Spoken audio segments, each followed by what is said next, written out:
Hey everyone, Dr.Jess Nerren here. I am here today to talk to you about my most favorite thing in the whole world, and that is universal design for learning. Why do I love universal design for learning so much?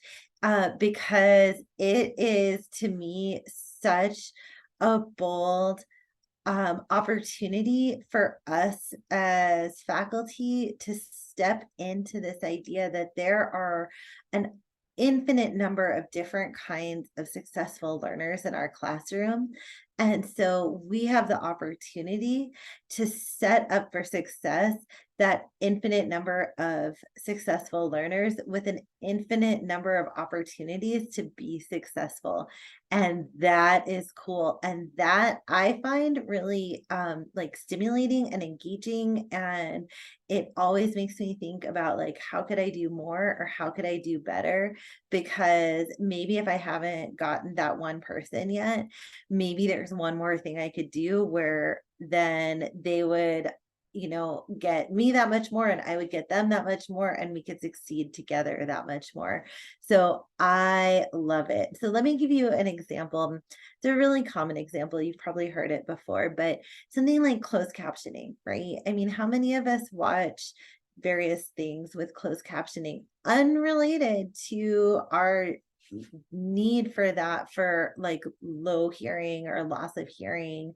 Um, a lot, right? I mean, I know I watch some shows where folks just mumble, and I love the closed captioning.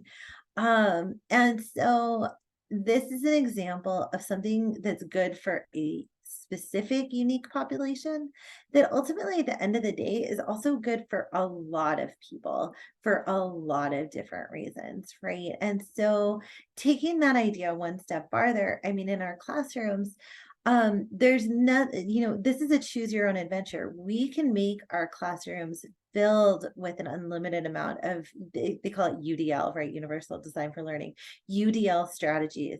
So one that I tend to have a lot in my classes is when I have an assignment, I write what the assignment is. These are for my bigger assignments, not like my little reflections. It's too much, right? But for a big assignment, I write what I expect from the assignment. I do everything in my ability to provide samples from past sections of good, iterations of that assignment. And I provide a video explainer reading through the assignment just because different people are going to get at the same information different ways. There is an unlimited number of ways that someone might best understand what I'm looking for in them.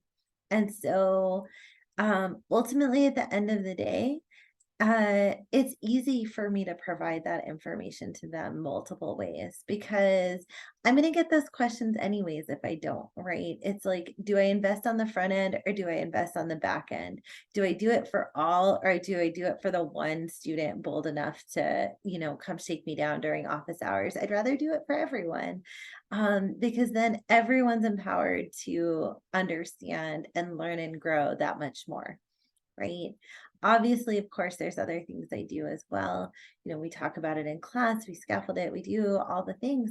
But if I can provide the same information or the same assignment or the same request multiple ways, um, that starts to get at this idea of universal design for learning, right? What if one person wants to, and I've seen this in the data in my classes, right? I'll Zoom record like this.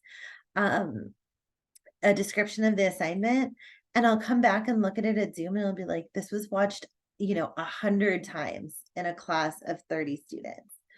Now, why, right? Why would it be watched 100 times? That's more than, I mean, that, let's say that someone wanted that set of instructions 10 times, right? That's more times than I would provide that information live in class, right? To state the obvious. But maybe that repetition is really, really helpful for someone. So then even just having that opportunity to receive that repetition, if someone's looking for it, to pause, to go back, to get at that information when it's the most useful for them and they're the most ready to receive it, that starts to get at universal design for learning. So universal design for learning is it really is my most favorite thing. Now, here's something mind-blowing that I learned as I began doing more UDL in my classes. All of a sudden, my accommodation letters got easier and easier, right? As I started to think about like, well, what are my learning objectives and how can I help my students to demonstrate those learning objectives in a number of different ways? All of a sudden, some of the accommodation notices started to just naturally exist, and the assigned accommodations began to naturally exist in my classes already, right? So I went from having timed tests to having untimed tests, right? And then all of a sudden, all these timed testing requests, um, they didn't even apply to my courses anymore. I didn't have to go in and fiddle with all the times and all this stuff because I wanted the student to demonstrate um, I wanted the student to demonstrate something else in my class, right? Now, everyone's class is different. Everyone's pedagogical strategies are different. My strategies might not be your strategies at all, right? But there is a possibility for any kind of UDL to exist in any kind of class, right? And these would be discussions that as faculty colleagues together, I would love to have with you, right? I would love to learn from you and hear what your strategies are and some of the things that worked for you. I would be honored and happy to share with you any of the things that have helped me along the way.